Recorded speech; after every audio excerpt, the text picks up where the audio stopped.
Hey everybody, it's Kyle Jetzel. So recently I wrote up an article about my son, Eric, um, screaming that he hated his mom, who that's my wife, Shelly, who passed away a little bit over a year ago, and how he crumpled up some pictures. And it's funny because I think you might be able to see over my shoulder some of those crumpled pictures and the note he left for me. But I wanted to it was interesting because after I posted this article, I got a lot of great feedback, and I really appreciate that, saying, "Wow, that was great! I can't believe you did that," and blah blah blah. And even a good friend of mine who follows me on Facebook said to me, "I can't believe how patient you are." And even my own son, my oldest son, who knows who knows me pretty well, he's 27 years old, and he kind of watched this whole process, and he was just sat there and kind of stunned when Eric, my son, brought me the little piece of paper that says "I love you, Dad," kind of at the end of this all. And he says, "I don't know how you do it, Dad. I don't know how you're so patient all the time." And they watch me pretty consistently. So what I thought I would do is I think I'm going to pull back the curtain a little bit and share with you. I don't think of myself as that patient, and I don't think of myself as that disciplined. And it's interesting because I told my son that I don't think I'm that disciplined. He said, "What are you talking about, Dad? Every time Eric has a problem, you handle it perfectly." And he said, "I've watched you over and over throughout the years, and it always turns out so good. How can you say you're not disciplined?" And it's interesting because he knows the answer to that. I think it just in the moments it's surprising for him. But the reality of it is that it's not it's not me doing this by happenstance, and it's not just something that it's not something that I do naturally. By nature, I'm aggressive and I don't know, type A personality. And growing up, I would just as soon, you know, drop you like a sack of dirt because it seemed easier, right? So my natural inclination is not to be kind and patient and loving in those situations. But with Eric, I had to train myself. And so, when things start to go wrong, when Eric screams and he says, "I hate mom," in my natural inclination, I can feel the heat coming up and I'm angry and I want to fight because I can't have him doing that. I've trained myself to step into a strategy that I've created, and I know the exact tactics to follow. And it's interesting how this all works out because what people see of me is not what happens internally, right? The outward display is me immediately, instead of freaking out, right? When things start to go horribly wrong. I've always said that our kids need us at our best when they're at their worst. And so, but that's really hard to do, right? When things start to go horribly wrong, we start to either have fight, flight, or freeze. For me, it's fight. That's my natural inclination. But over the years, I've trained myself to snap into a strategy that I know is effective, and I've done that by testing different things, thinking through those things, and creating tactics that I know will get me the result I want. In this case with Eric, when he screamed, "I hate mom," I could feel the heat coming up, and I really wanted to be angry. But I knew that wasn't what was best for the situation. I knew that would escalate the situation. And so I applied some tactics that I knew were part of this strategy and was able to keep myself calm during that situation and handle that well and de-escalate it for him as well, because that was what was best for him and ultimately for me. And then when I came downstairs and a little bit later found those crumpled photos of my wife and I went back into the heat, right?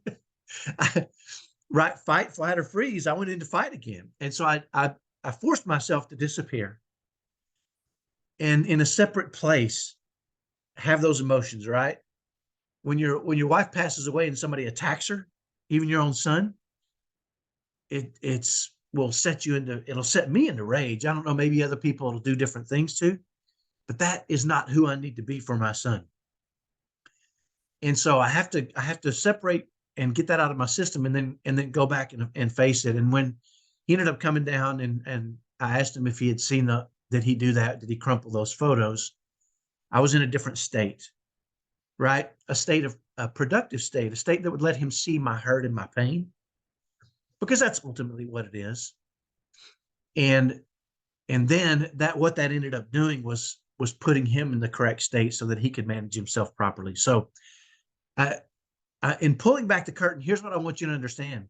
When I write up these articles and I talk about how I handle things, that is through, whenever those things start to happen, the natural me goes into rage. And I have, only because I have trained myself to snap into a strategy and immediately apply those tactics that I know will be the most productive tactics, so that I can display kindness and love to him, and ultimately kindness and love to me. And some of the long lasting side effects of that are incredible. And you can imagine right now, when things start to go wrong, I get kind and I get loving.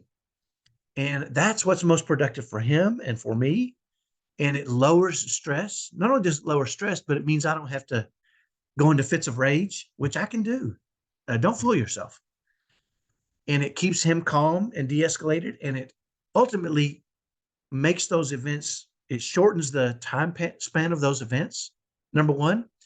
And number two, at the end of it, he knows I love him. And that's the most important thing, right? Is, I've told people before, never let a problem to be solved be more important than a person to be loved. So when you read these articles and I express how I manage those things in a certain way, it's not because that's natural to me, right? I've created strategies and tactics that I think will get me to where I want to go in those situations. And then I test those over a period of time and get those right. So I just want you to know that that's kind of pulling back the curtain here. I'm not an angel by any stretch of the imagination. I'm a devil inside, but that is not who I have to be be the very best father for my son or for any of my kids. And ultimately, by being able to apply a strategy, use those tactics, it doesn't take discipline. It doesn't take patience. What it takes is for me to be trained and know what to do and then do it in that moment. And that's really the key to getting these long-lasting, great, fantastic results and creating a world where our kids on the autism spectrum can absolutely thrive and achieve their full potential. And ultimately, not just us say we love them, but they know we love them based on our actions, based on not yelling and screaming and going into fits of rage or fight, flight, or freeze, staying away from those things and staying in a productive state when things start to go wrong. The interesting thing is, the really interesting thing to me is that it's filtered, because I do that with him. It's filtered into the rest of my family. I have a better relationship with my typical sons, with my typical daughter, because I'm kind and loving and caring, even when they act like absolute stupid fools and teenagers and all the things that they do that you know about, right? Sometimes they're just stupid. You want to tell them, don't be stupid, right? That's what you want to say. But is that productive for them and for you? Will it escalate a situation? Will it create a chasm between you and them and your relationship? Uh, uh, so, I'm pulling back the curtain here. This is not about me being the greatest, kindest, most patient, most disciplined father in the world. It's about knowing what to do, specifically the steps, and doing it. And if you're interested in knowing how I do that, I'm going to be doing a masterclass here soon. PM me, personal message me, and I'll send you a link so that you can watch that masterclass, because there's a framework to this that I've created that allows me to create strategies for not just heightened escalated situations with my son, but for defiance. When he's defiant, I have a strategy for that.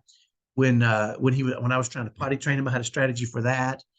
My wife even created a strategy for her. She used to worry tremendously, horribly, keep her up at night worrying about what will happen to them when we're gone, right? And she created a strategy for that so she could quit worrying and start living, is what she called it. Living for them and quit worrying about them. And it made her much happier. It made me much happier, obviously. So that's a little bit behind the curtains. Hopefully that's helpful.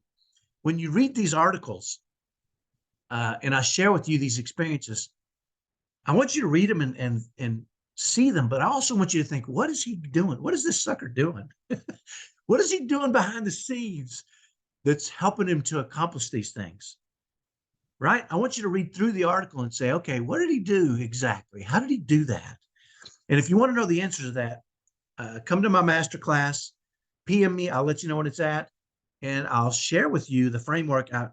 I've created a framework to building strategies for every problem that we face in our family. And as we face new problems, I build new strategies. But there's a very specific framework for that, and it's helped us to thrive as a family. So hopefully that's helpful. Have a great day. I'll talk to you next time. Bye-bye.